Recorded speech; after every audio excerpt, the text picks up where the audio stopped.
Assalamualaikum warahmatullahi wabarakatuh.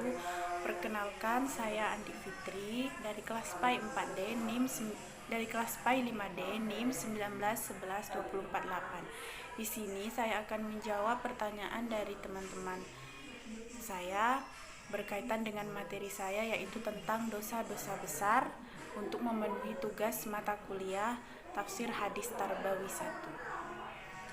Pertanyaan pertama yaitu bagaimana cara menghindari perbuatan yang merupakan dosa besar.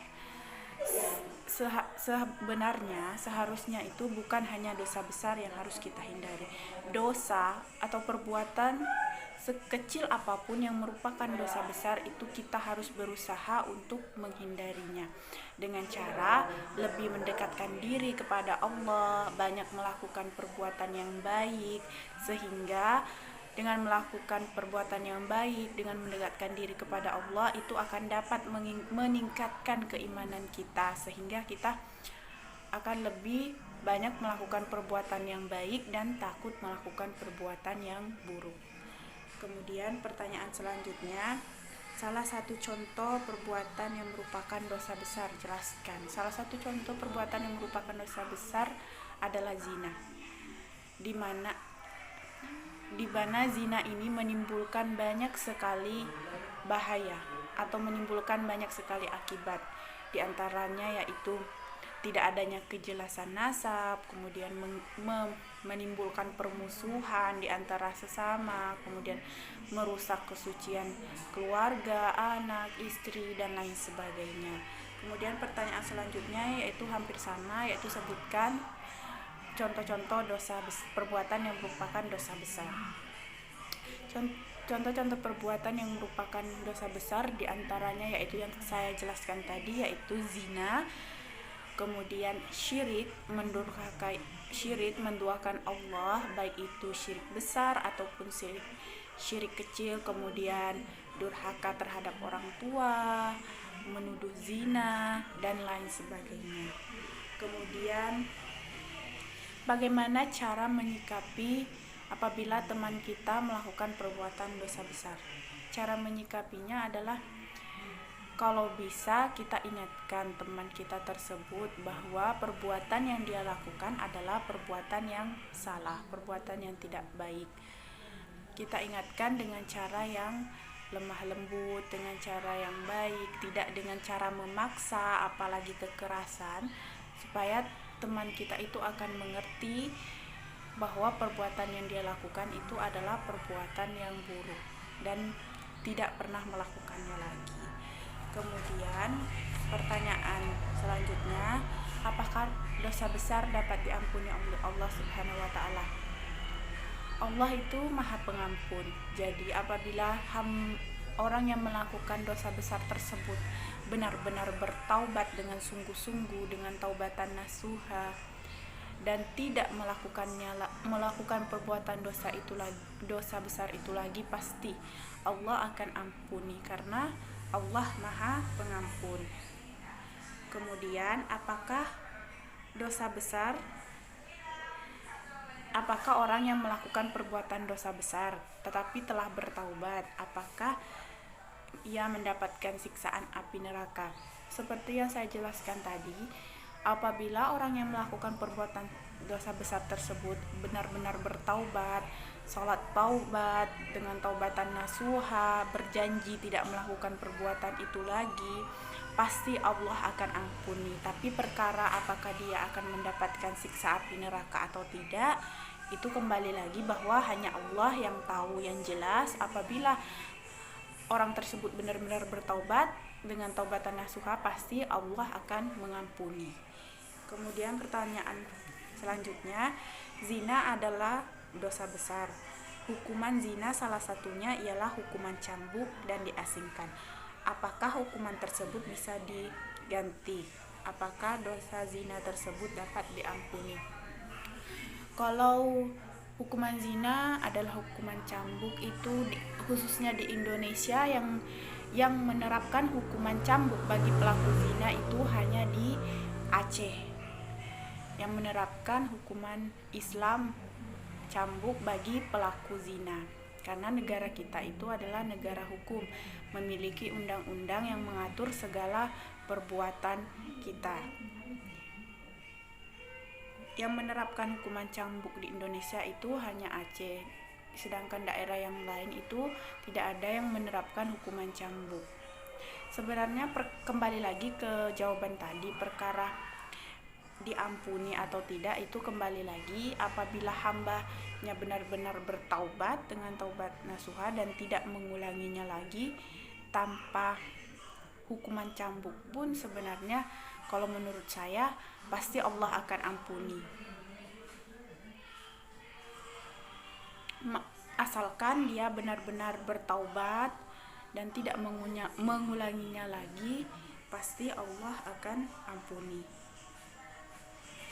Dan perkara hukuman cambuk tadi kan yang menerapkan hanya di Aceh, sedangkan daerah-daerah yang lain tidak menerapkan, karena kita terdiri dari, negara kita adalah negara hukum. Negara kita memiliki banyak agama, memiliki banyak suku yang tidak memungkinkan untuk menerapkan hukum Islam secara sempurna. Kemudian pertanyaan selanjutnya, amalan-amalan yang dapat menghapuskan dosa besar. Amalan-amalan yang dapat menghapuskan dosa besar, hal pertama yang harus dilakukan orang yang melakukan dosa besar itu apabila ingin diampuni oleh Allah Subhanahu wa taala, yang pertama yaitu menyesal. Karena jika orang tersebut tidak menyesal, maka tandanya dia benar-benar tidak ingin bertaubat, tidak ingin perbuatannya dimaafkan oleh Allah Subhanahu wa taala. Yang pertama yaitu menyesal. Kemudian setelah dia merasa menyesal, kemudian dia bertaubat, dia melakukan sholat taubat, sehingga dia kemudian memperbanyak zikir, memperbanyak memohon ampun kepada Allah Subhanahu wa taala, maka memperbanyak melakukan perbuatan baik, maka hal-hal tersebut akan menghapus dosa-dosa besar yang pernah dilakukannya. Kemudian, apakah hukumnya melakukan sebagian perbuatan maksiat dan pengaruhnya terhadap keislaman seseorang? Hukumnya melakukan perbuatan dosa besar dan pengaruhnya terhadap keislaman seseorang. Apabila orang tersebut sering melakukan perbuatan dosa besar, maka tentu itu akan berpengaruh terhadap keimanannya. Pengaruhnya terhadap keimanannya adalah akan melemahkan keimanan orang tersebut karena seringnya dia melakukan perbuatan yang merupakan dosa besar.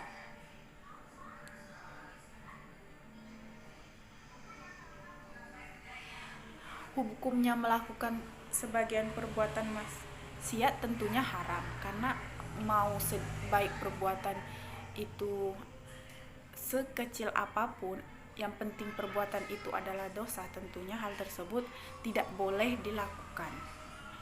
Dan pengaruhnya terhadap keimanan seseorang yaitu tadi melemahkan keimanan seseorang karena dia terlalu sering melakukan perbuatan yang merupakan dosa besar. Kemudian cara menghindari perbuatan dosa besar.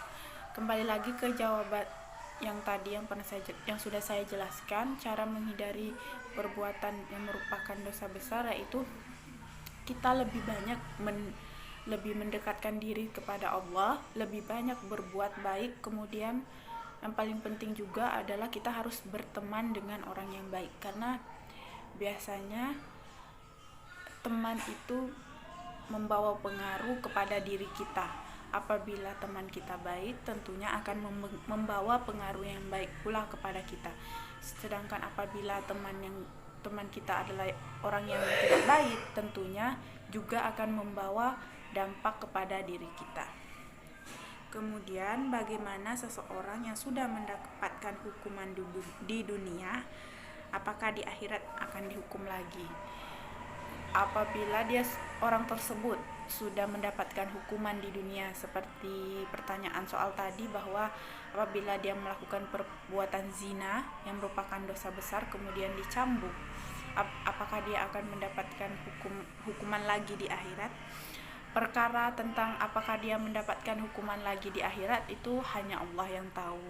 Yang jelas, setiap perbuatan yang kita lakukan, baik itu perbuatan yang baik ataupun buruk, pasti akan dipertanggungjawabkan di kemudian hari. Tentang bagaimana cara kita atau hukuman apa yang akan kita dapatkan nanti, itu hanya Allah yang tahu. Yang penting kita harus lebih banyak melakukan perbuatan yang baik agar kita terhindar dari perbuatan yang buruk. Kemudian saat mensolatkan jenazah,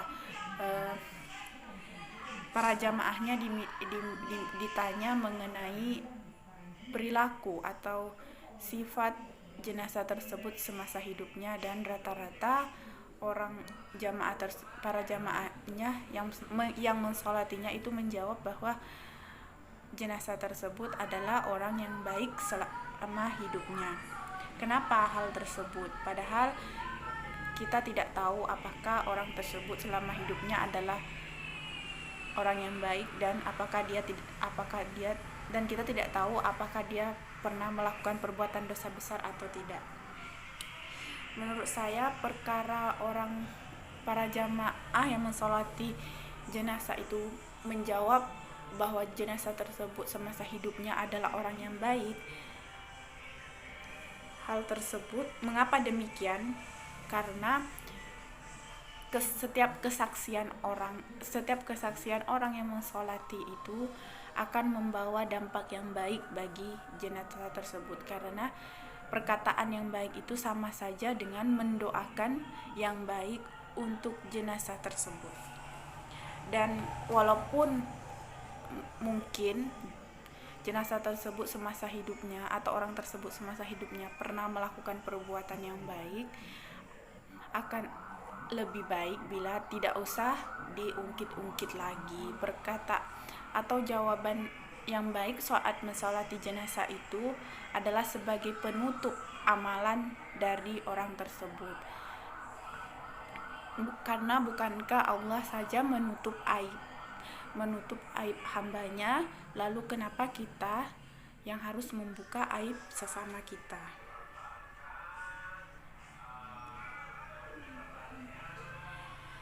Jadi kesaksian yang baik yang diberikan jemaah itu sebagai penutup amalan bagi jenazah tersebut dan bagi kita agar tidak lagi mengungkit keburukan yang pernah dilakukannya semasa hidup. Sekian yang dapat saya jelaskan. Assalamualaikum warahmatullahi wabarakatuh.